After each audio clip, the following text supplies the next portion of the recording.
Hoje nós vamos falar sobre as crises e a apostasia que se manifestou na igreja no final do século XIX, na virada do século. Nós vamos estudar 5 casos em específico nesta tarde. O primeiro, talvez alguns dos irmãos já ouviram falar, Dudley Marvin Kenwright. Nasceu em 1840, morreu em 1919. Aqui está ele com a sua esposa. Ele foi ordenado ao ministério adventista do sétimo dia em 1865 e trabalhou como evangelista, pastor e autor com tremenda capacidade. Mais uma vez, eu sugiro que os irmãos que tenham CD-ROM digitem o seu nome para ver o que a irmã White tem a dizer sobre essa figura que Deus usou para trazer muitas almas para a igreja no século XIX. Talvez o pastor mais talentoso, um jovem evangelista que tinha um poder intelectual muito grande, uma capacidade que era especial. E Ellen White tem muitas coisas positivas a dizer a respeito dele, mas infelizmente o fim de sua experiência na igreja não foi tão positivo. Ele serviu como membro da comissão da Associação Geral 2 anos. Sua ambição de se tornar um pregador famoso o levou a dizer para um amigo que a mensagem adventista impopular era um obstáculo em seu caminho. Seus desafios foram contra a doutrina do santuário e o dom profético de Ellen White. E eu achei muito interessante, estudando um pouco da história da nossa igreja, que muitos, talvez nem todos, mas muitos dos casos de apostasia que nós podemos ver no decorrer da nossa história, e estão relacionados com questões e dúvidas quanto à doutrina do santuário e o dom profético. Raramente você vê algum pastor adventista se apostatar porque ficou em dúvida em relação ao sábado. Será que o sábado realmente é o dia do Senhor? Ou sobre o estado dos mortos. Normalmente as duas doutrinas que mais causaram dúvidas na mente de muitos dos pastores e evangelistas e professores mais talentosos em toda a nossa história são essas duas doutrinas. É porque elas não podem ser sustentadas pela própria Bíblia? Ou será que houve influências externas ou até mesmo a própria ambição e desejo carnal do coração desses homens que os levaram a apostatarem? Bom, no caso de Dudley Kenwright, é lógico dizer que foi sua ambição é até um julgamento. Isso é o que muitos que na época que conviveram com ele disseram que perceberam em sua queda gradual ao perder sua confiança na autenticidade da mensagem adventista do sétimo dia. Por ser tão talentoso, muitos chegaram a concluir que ele desejou, até mesmo por coisas que ele mesmo falou, de ser popular, não somente na igreja adventista, mas no cristianismo de um modo geral. Mas o adventismo do sétimo dia não era um movimento popular no século XIX, nem no início do século XX. Nós sempre fomos nomeados uma seita. Isso só veio a mudar, na realidade, na década de 1950. E ser impopular não estava cooperando com os desejos do coração de Dudley Kenwright. Depois de vários anos de conflito dentro da Igreja Adventista do Sétimo Dia, que iniciaram na década de 1870, ele finalmente se apostatou e tornou-se batista em 1887. Imagina, um jovem pastor que trouxe tantas almas para a igreja através de campanhas evangelísticas, uma capacidade intelectual. Ele podia debater com qualquer evangélico sobre o sábado, o estado dos mortos e as outras doutrinas, mas finalmente se tornar um batista. Como pode? Ele escreveu um livro chamado Seventh-day Adventism Renounced. Este livro foi muito efetivo para detonar a igreja adventista em muitas mentes. Durante os últimos 30 anos de sua vida, ele trabalhou para desacreditar a igreja. E foi em 1889 que esse livro foi lançado, de 413 páginas, que foi com a tentativa de renunciar às doutrinas da igreja adventista. Este livro é usado até hoje por evangélicos que desejam detonar a doutrina adventista. E ele escreveu outro livro, Life of Mrs. Ellen G. White, Vida da Senhora Ellen G. White. Foi sua tentativa de expor uma falsa profetisa. Então, antes que fosse escrito o livro A Mentira Branca, na década de 1970, o Dudley Kenwright já havia escrito um livro tentando desacreditar a autenticidade do dom profético de Ellen White. No início da década de 1890, agora falando de outro caso de apostasia, o caso de A.W. Stanton, que desenvolveu um estudo através do qual ele concluiu que a igreja adventista do sétimo dia é Babilônia. No início da década de 1890, A.W. Stanton, um leigo desiludido com alguns líderes da igreja, publicou um folheto intitulado The Loud Cry, o alto clamor. Stanton estava propagando que a igreja adventista do sétimo dia havia se transformado em Babilônia e, portanto, chegou o tempo para os fiéis atenderem o convite apocalíptico: sai dela, povo meu. Ele usou citações do espírito de profecia fora do contexto para apoiar suas conclusões.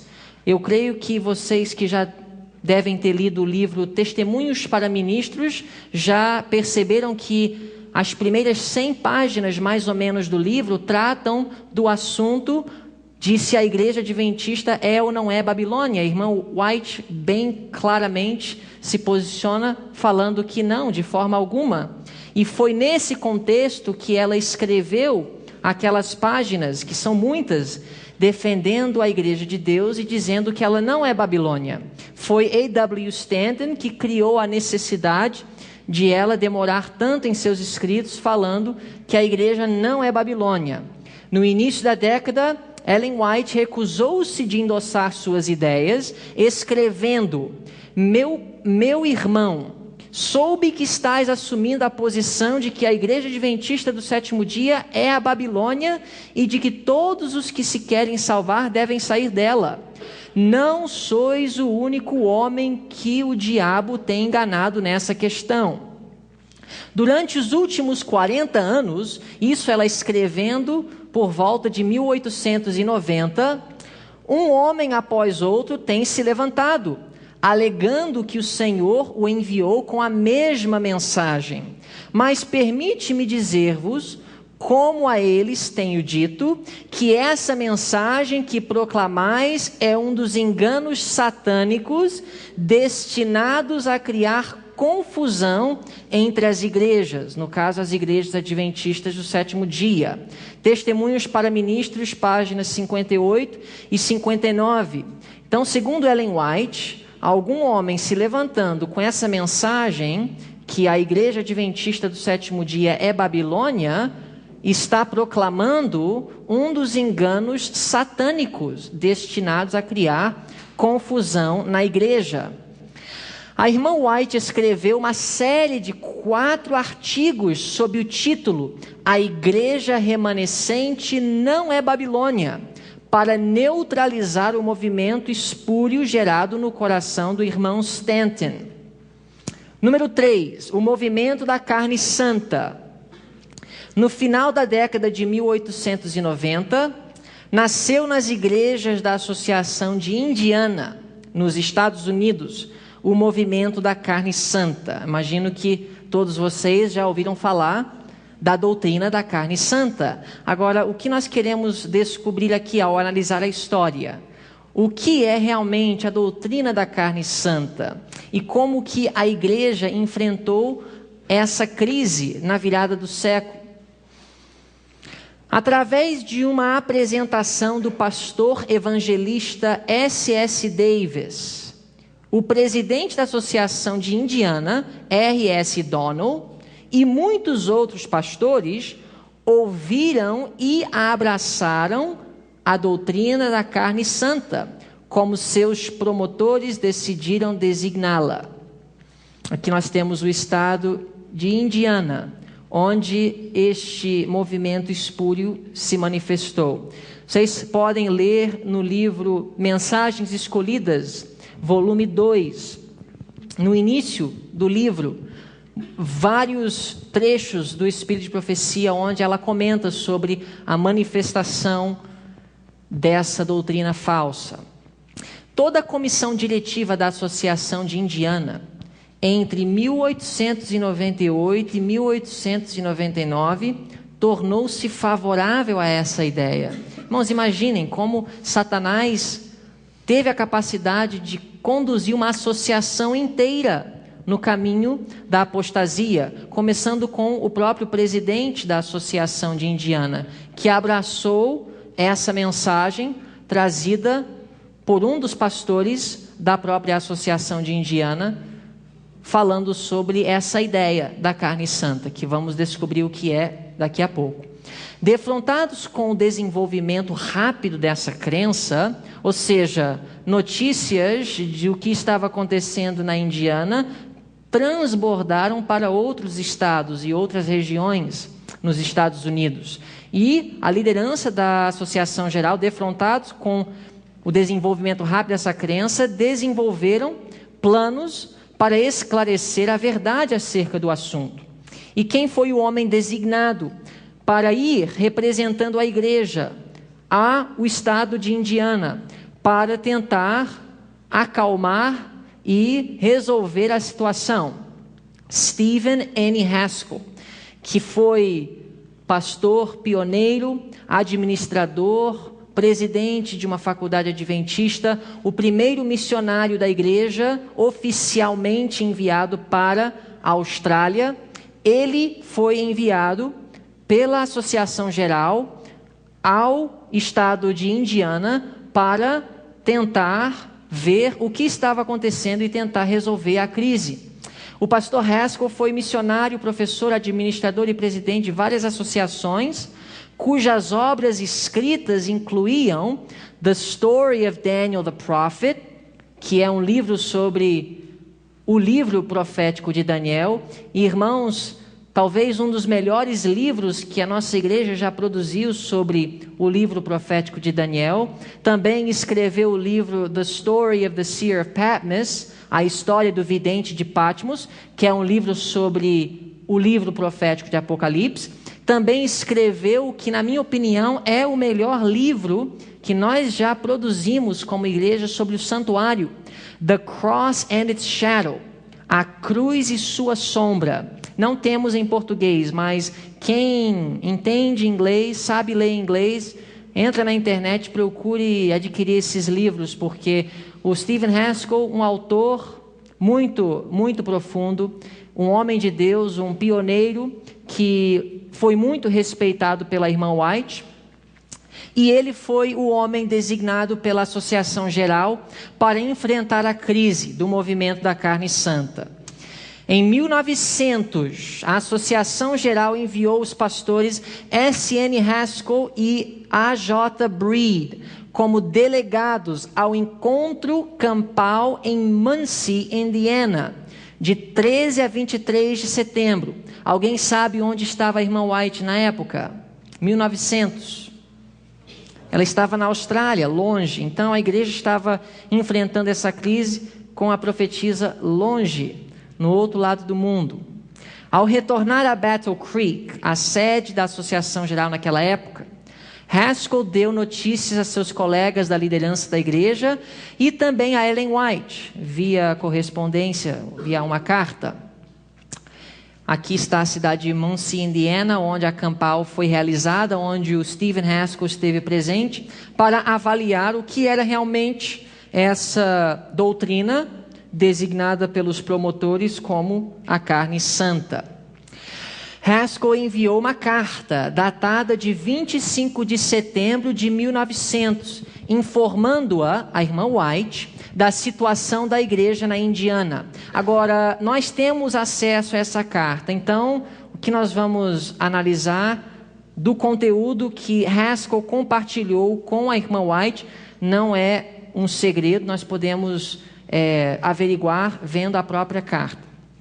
Ellen White estava na Austrália quando foi informada por Haskell dos acontecimentos que estavam ocorrendo na Indiana, e ela escreveu: o ensino dado com relação ao que é denominado carne santa é um erro.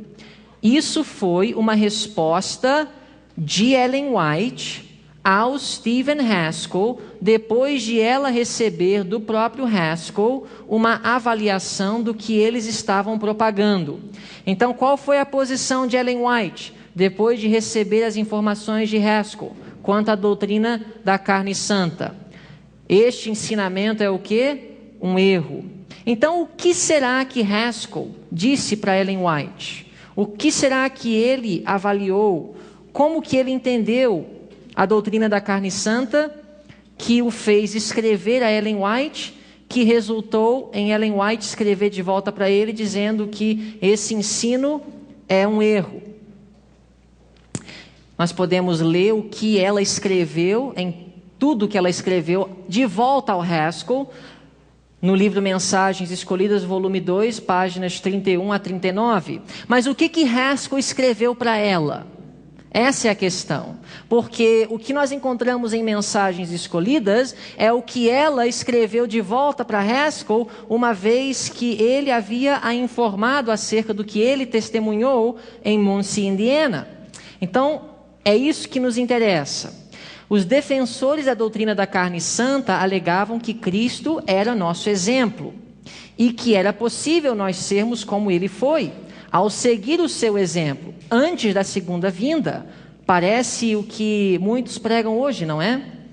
Os mesmos também afirmavam que aqueles que seguiam o Salvador poderiam alcançar um estado físico de impecabilidade e obter uma fé transladativa semelhante à de Enoque e Elias. E só um detalhe, quando você vê nos escritos de Ellen White o termo perfeccionismo, na realidade ela usa essa expressão muito pouco, mas vocês podem ver no livro Primeiros Escritos, a palavra perfeccionismo.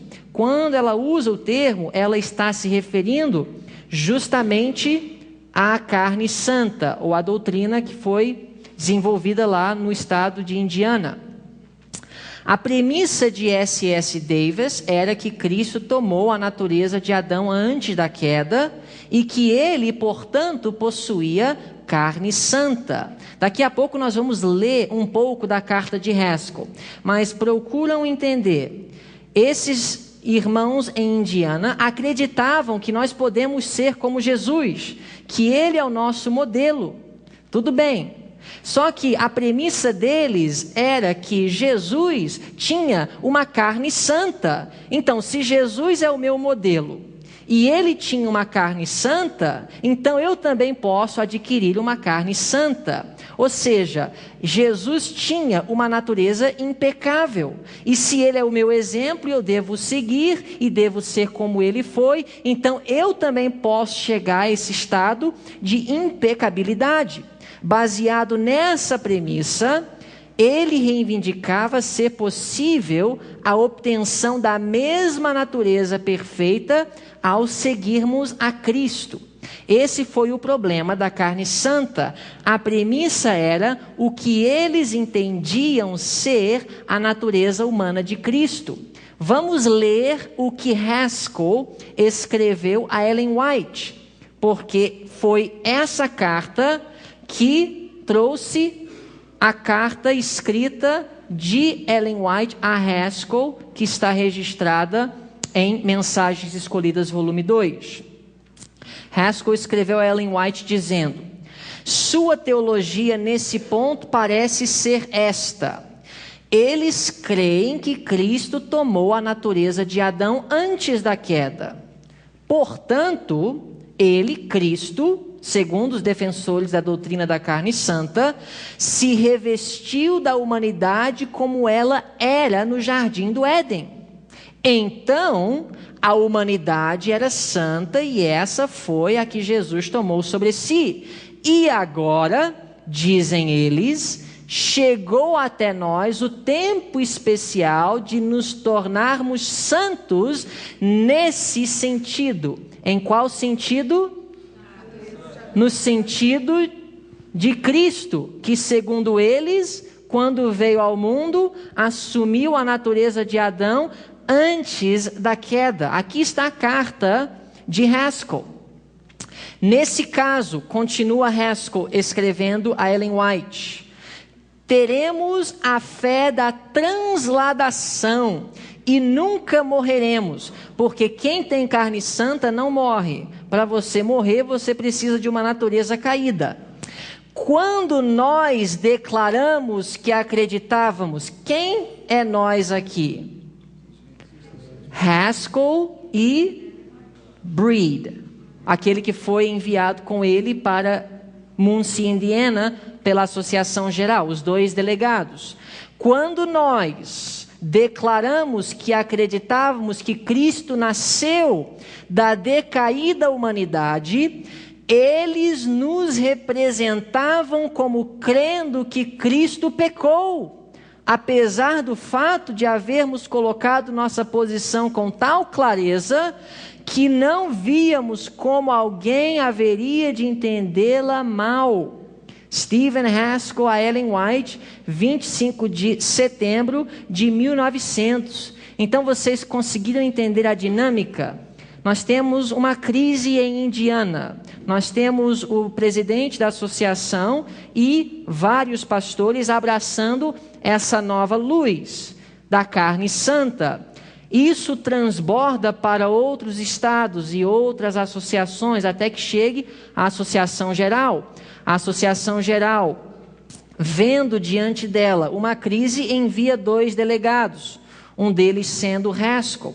O Haskell foi, no ano de 1900, passou 10 dias, do dia 13 de junho a 23 de junho, na Campal, em Muncie, Indiana, e teve a oportunidade de participar com esses irmãos daqueles 10 dias. Depois disso, ele escreve para a irmã White e fala: irmã White, o problema deles é o seguinte: eles acreditam que Jesus é o nosso modelo, eles acreditam que nós temos que ser como ele, mas o que eles acreditam acerca da própria natureza de Cristo está os levando a crer que nós podemos nesta vida alcançar uma carne santa, um estado de impecabilidade.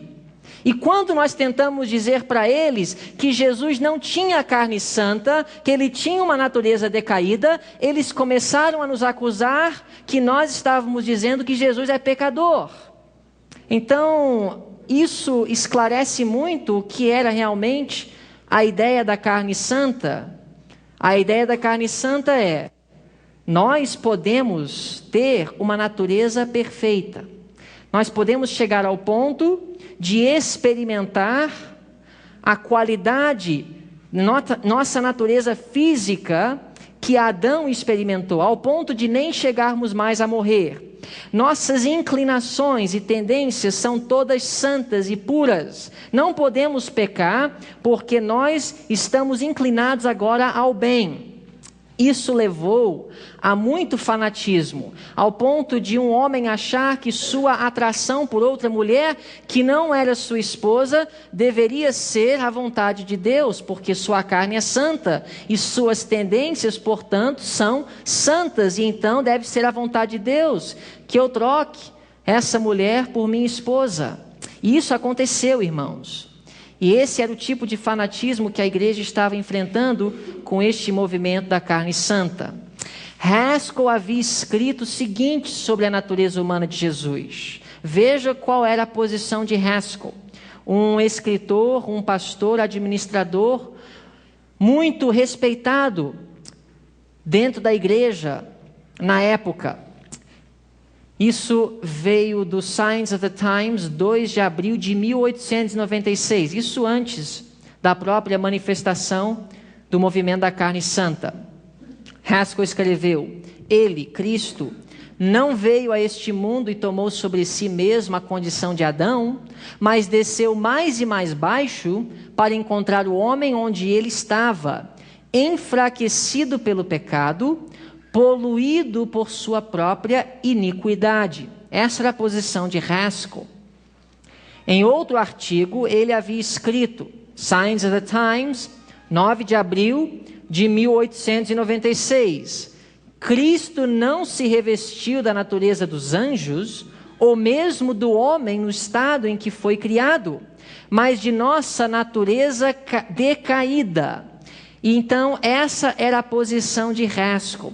Agora, quando Haskell escreveu para Ellen White, dizendo: Irmã White, nós tentamos convencê-los que Jesus tinha a natureza de Adão depois da queda, a nossa natureza, e não a natureza de Adão antes da queda. Se Haskell estivesse errado em sua compreensão da natureza humana de Cristo, eu creio que na resposta de Ellen White, talvez ela teria dito: Haskell, na realidade, você também está errado.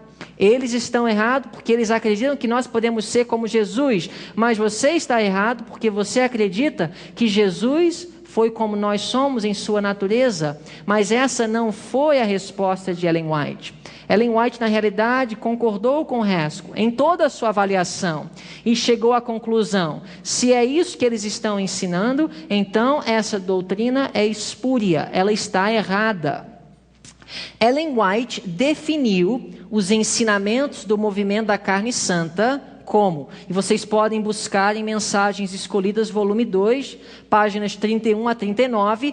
Todas essas expressões ela usa para descrever a carne santa. Estranha doutrina, teorias e métodos errôneos, uma deplorável invenção do pensamento humano preparada pelo pai da mentira. Na Assembleia da Associação Geral de 1901, na qual estava presente Ellen White, ela regressou da Austrália em 1901, então esteve presente nessa Assembleia. E.J. Wagner foi solicitado pela comissão da Assembleia da Associação Geral a refutar essa estranha doutrina e confirmar a crença oficial como reconhecida pela Igreja através de uma palestra no dia 16 de abril de 1901. Os irmãos entenderam? Wagner foi comissionado pela comissão da Associação Geral a apresentar uma palestra no dia 16 de abril de 1901, na própria Assembleia, para refutar a doutrina da carne santa. Ellen White esteve presente. Até onde nós sabemos, ela não se levantou dizendo: Wagner, você está falando heresia. Wagner, você está indo longe demais em sua tentativa de corrigir os erros dos irmãos de Indiana.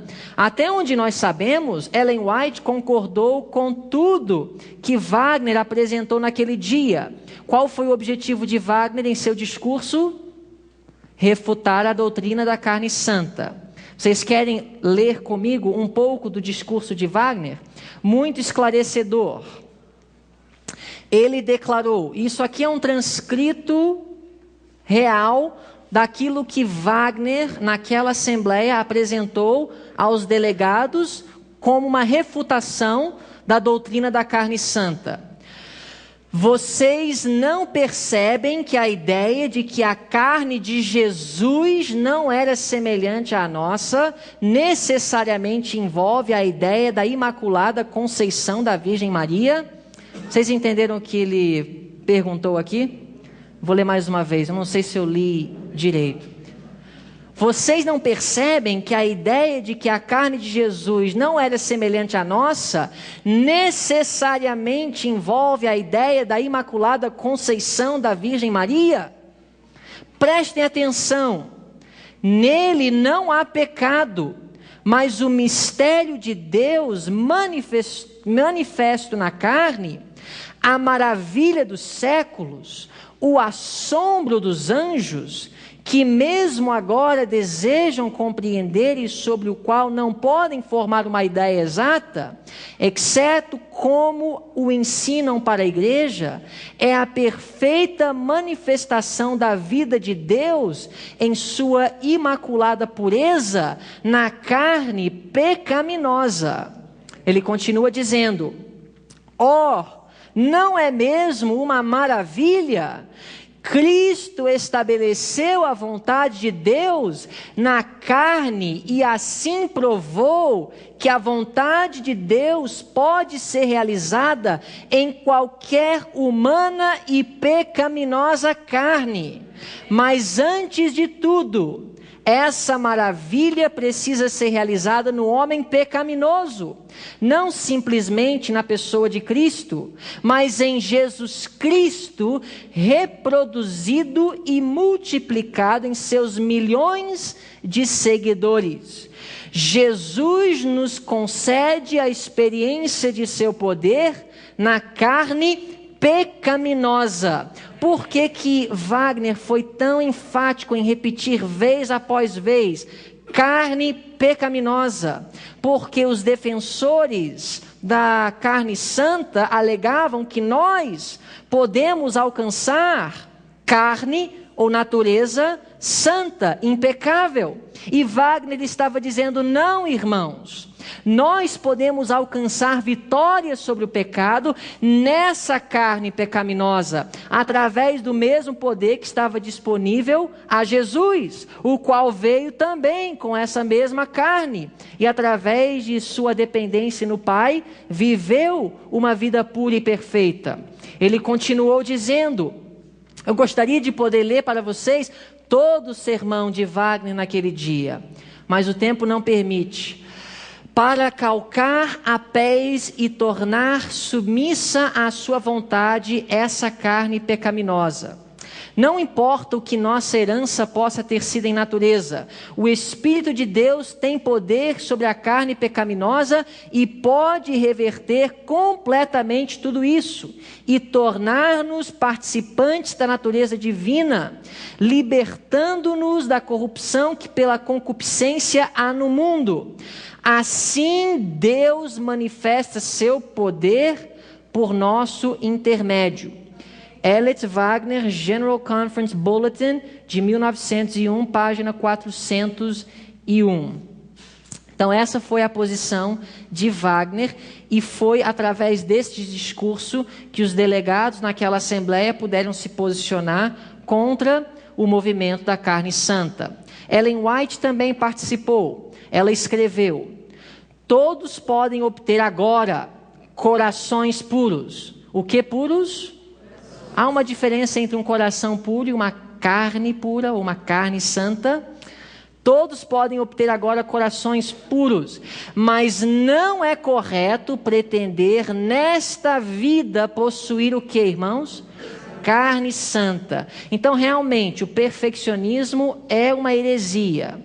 E eu espero que nenhum de nós venhamos a chegar a adotar esta posição teológica, porque nesta vida ninguém deve pretender a possibilidade de possuir carne santa, mas é algo totalmente diferente crer que pela graça de Deus podemos alcançar vitória completa sobre o pecado. Isso não é perfeccionismo.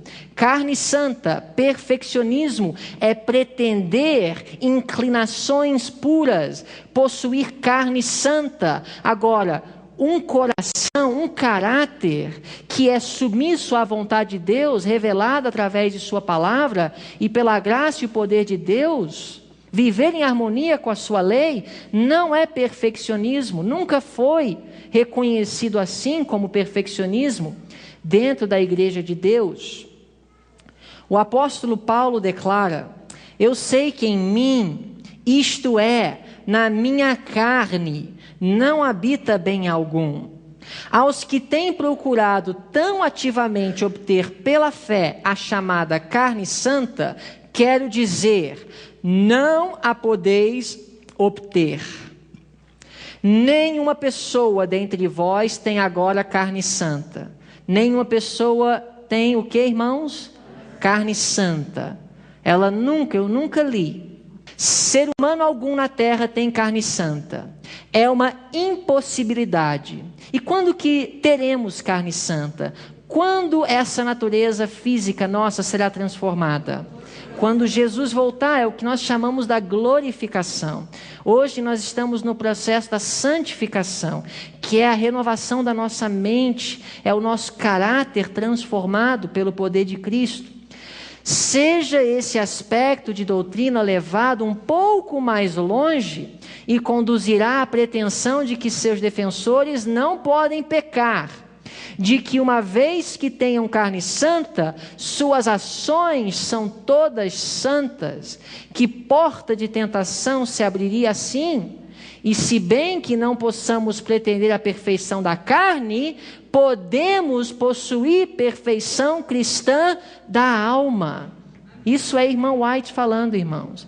Pela fé em seu sangue, todos podem ser aperfeiçoados em Cristo Jesus. Ela deixou bem clara a diferença entre carne santa e perfeição de caráter. Não podemos confundir essas duas coisas. Graças a Deus, ela continua dizendo, e eu estou lendo de Mensagens Escolhidas, volume 2, página 32. Graças a Deus por não estarmos lidando com impossibilidades. Quanto ao quê? Carne santa ou perfeição de caráter? Podemos pretender santificação. Podemos o quê? Pretender santificação. Não quer dizer que nós andaremos falando somos santos. Eu sou santificado. Não é isso. Ela está dizendo que nós podemos esperar a santificação. Nós podemos confiar em Deus que Ele pode nos santificar. Ninguém que esteja sendo transformado pelo poder de Deus vai pretender alguma santidade. Porque nós sempre reconheceremos que de nós mesmos, nada de bom temos a oferecer a Deus. Podemos fruir o favor de Deus. Quando os seres humanos recebem carne santa, não permanecerão na terra, mas serão levados ao céu.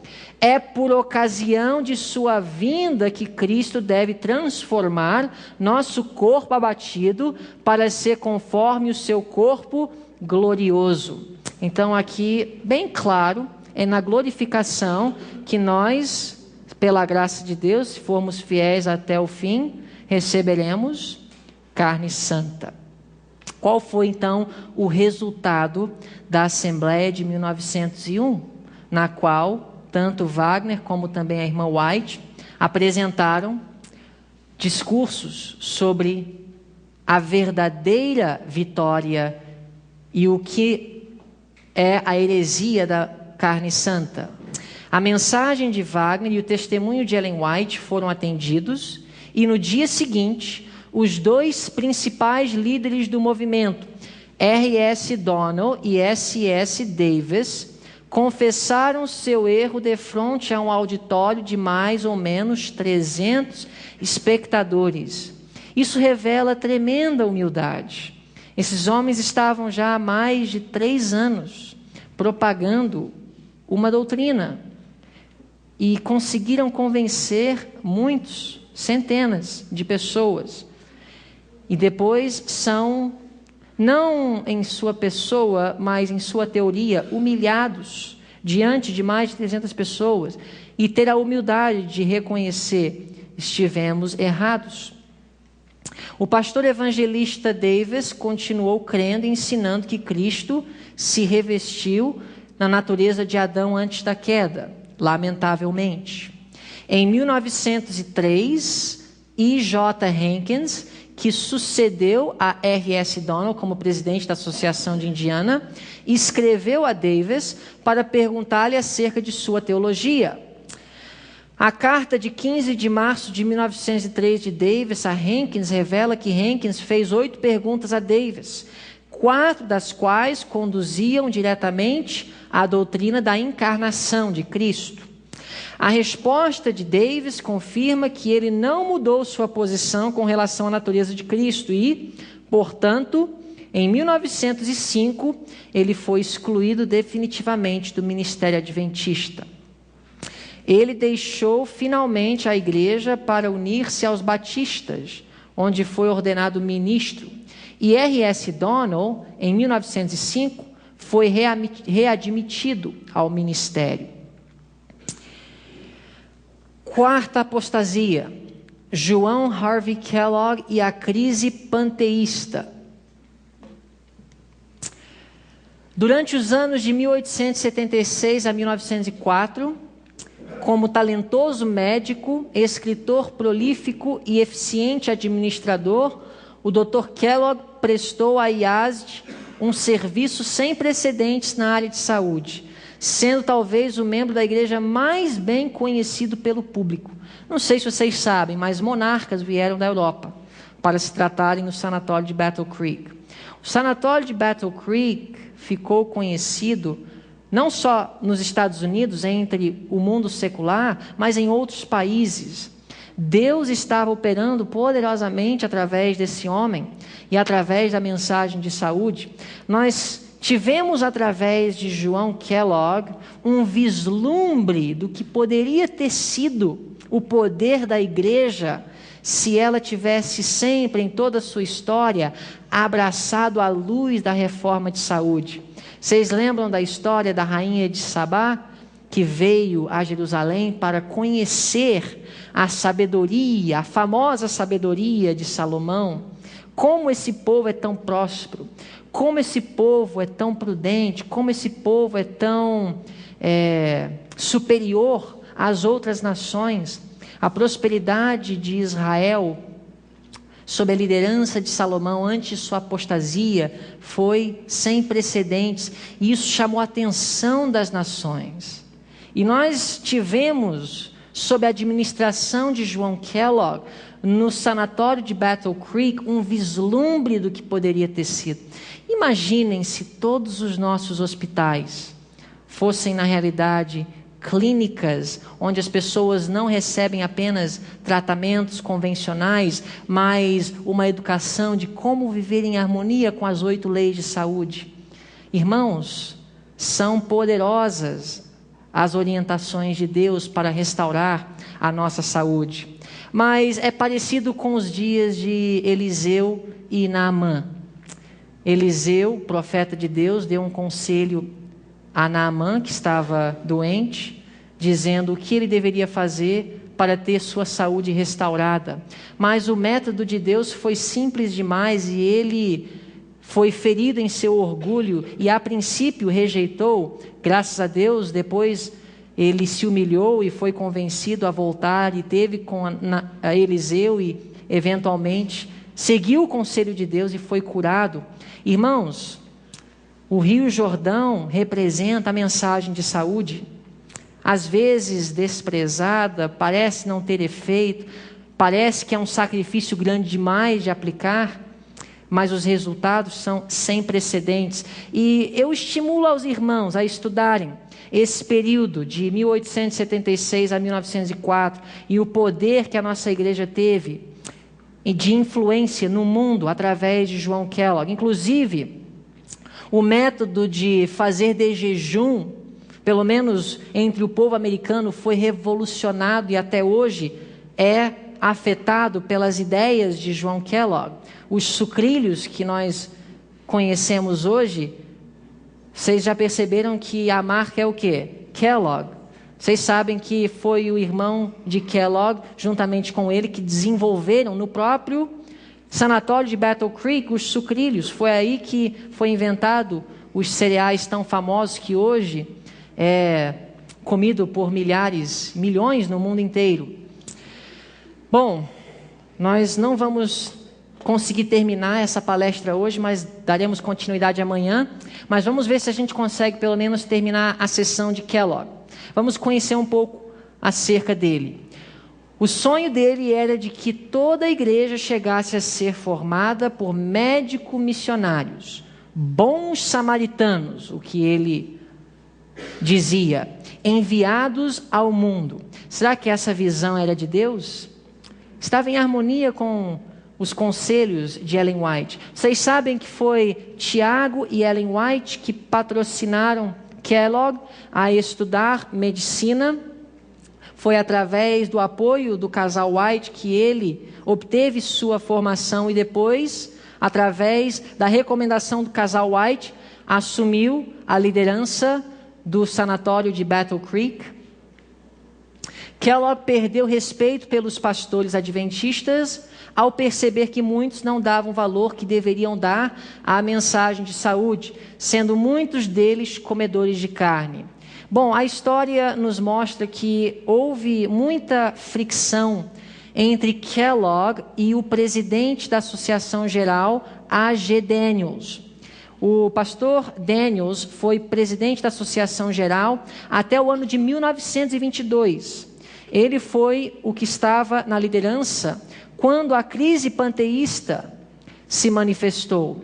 Mas o pastor Daniels, ele nunca chegou a ser vegetariano. A despeito de tantas recomendações e conselhos da irmã White acerca dos pastores e o exemplo que eles deveriam dar acerca da mensagem de saúde. Bom, não podemos justificar as atitudes de Kellogg, da forma como ele permitiu que essas decepções, não só com Daniels, mas com outros pastores, o levou a perder crédito e confiança no próprio dom profético de Ellen White e na Igreja Adventista do Sétimo Dia. Lamentável a história de Kellogg, não justificado, mas é triste saber que podia ter sido diferente ao percebermos o potencial que existiu. Ele acreditava, embora contrário aos conselhos de Ellen White, que o Battle Creek Sanitarium deveria ser uma instituição privada e independente da Associação Geral. Outra questão que o levou a perder confiança em Ellen White é que nem sempre a irmã White compartilhava das ideias administrativas de Kellogg. Kellogg era um centralizador e a filosofia da serva do Senhor, da administração da igreja, não somente no sanatório de Battle Creek, mas de um modo geral, na associação geral e nas associações locais, era de um sistema descentralizado. E ele se decepcionou com esses conflitos de ideias administrativas. Um dos seus primeiros passos errados foi desenvolver uma centralização de autoridade no âmbito da obra médico-missionária. Aqui nós temos uma foto de Battle Creek e os pacientes fazendo exercício físico pela manhã. Parece com vocês aqui fora pela manhã, fazendo alongamento com o Anderson.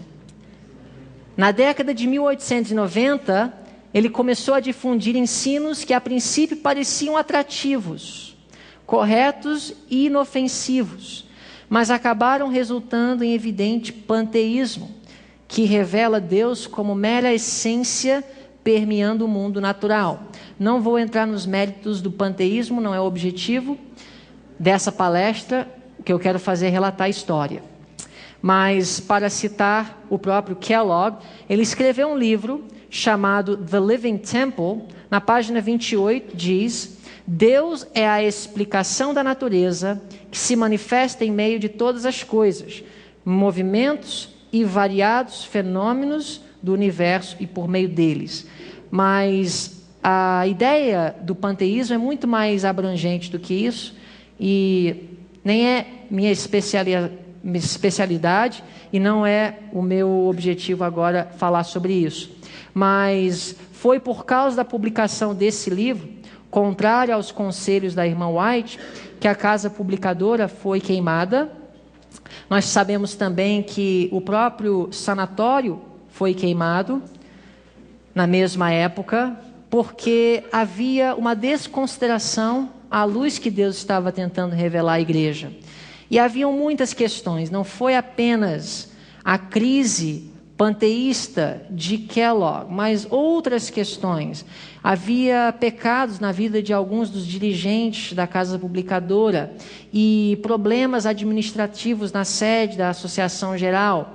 E, enfim, a igreja estava enfrentando uma crise séria no final do século XIX.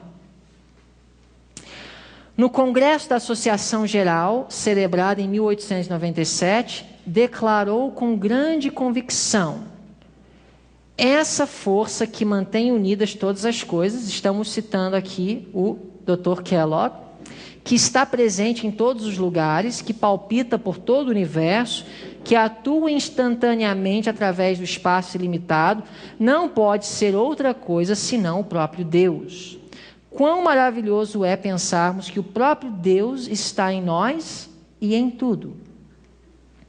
Por volta da virada do século XIX, Kellogg chegou à conclusão de que Ellen White era sua inimiga e que escrevia a ele com a mente preconceituosa contra ele. Isso foi o erro de muitos na nossa história.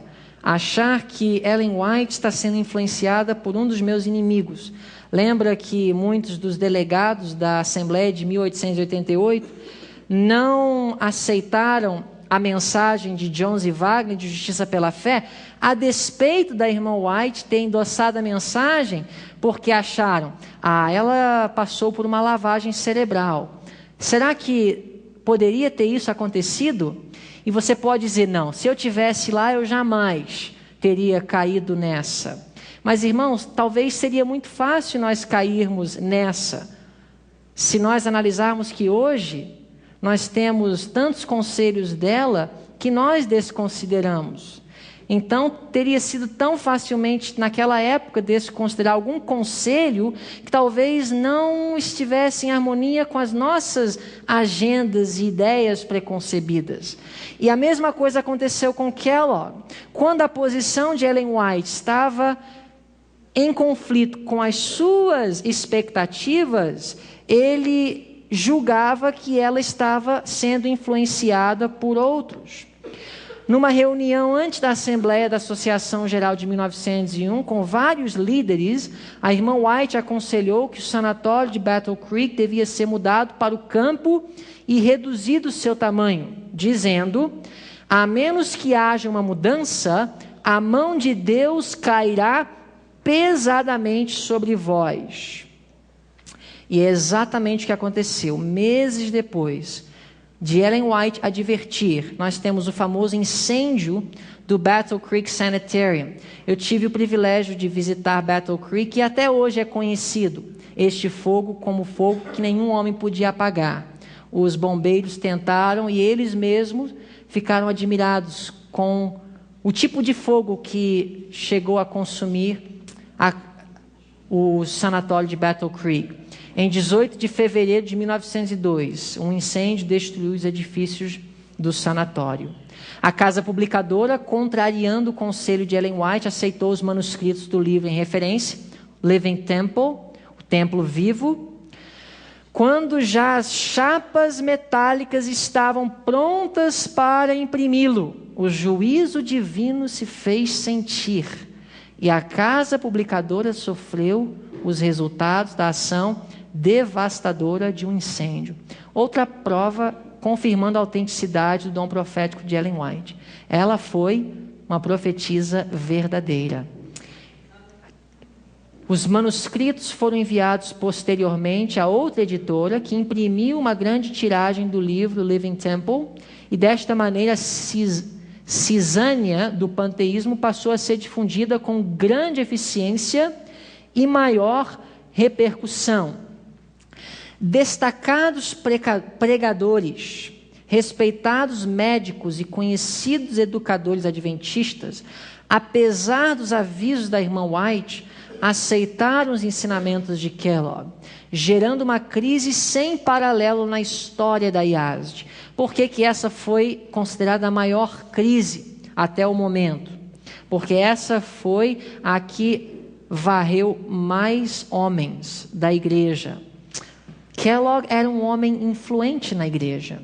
E quando ele finalmente saiu por suas ideias panteístas e administrativas não se harmonizarem com a vontade de Deus, muitos o acompanharam em sua apostasia. No concílio anual da Associação Geral, celebrado em Takoma Park, e outro detalhe, agora em 1903, nós temos a Associação Geral transferida de Battle Creek para Takoma Park. Um dos motivos principais pelos quais isso ocorreu foi a crise panteísta de Kellogg.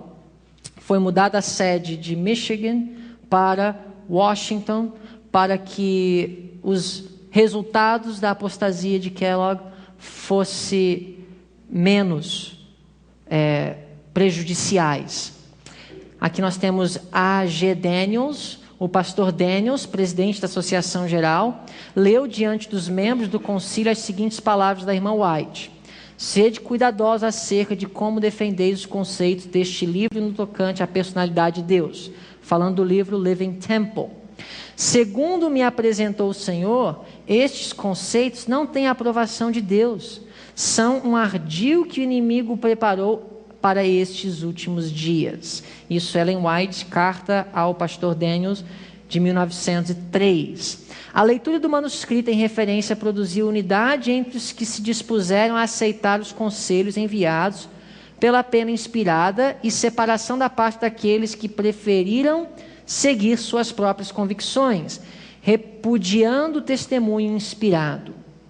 Pouco depois, a senhora White enviou a Daniels outra mensagem, descrevendo que, em visões da noite, foi-lhe mostrado um navio navegando em meio à densa cerração.